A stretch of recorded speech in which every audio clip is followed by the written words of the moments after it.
Hogy érzed magad, Zsolti? Szarul. Szarul? Miért érzed magad szarul? Mit csináltál 2 napig? Bogockodott? Ilyen. Ő az a srác? Viccelődtél? Stand-upoltál? Mit ittál, Zsolti? Elfelejtettem. Na. Morcos. Akkor meggyújtom a cigit. Az jó? Én nem kérek.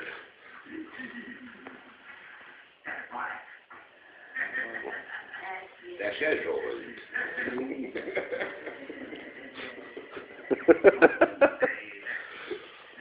Se sör, se cigi. Se nő. De elkapom a faszom.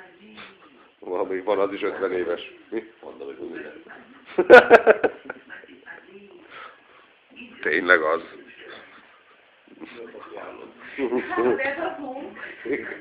A manuális zoom, a kézi zoom, tudod? A gombos most nincs erőmben.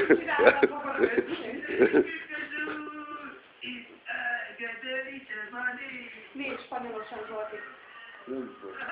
Antonio.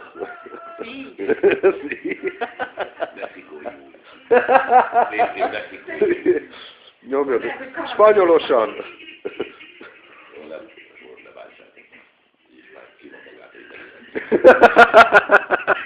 Ezt most magadnak mondtad.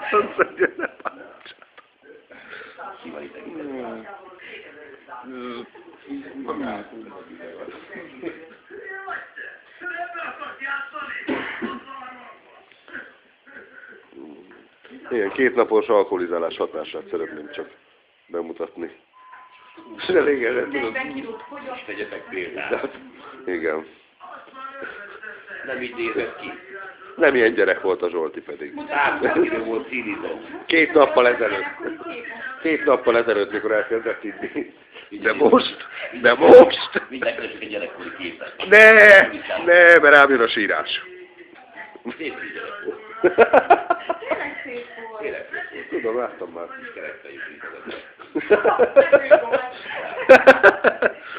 Mint a 7-es fia lett volna. Volt ilyen pöttyös ruhám, mikor.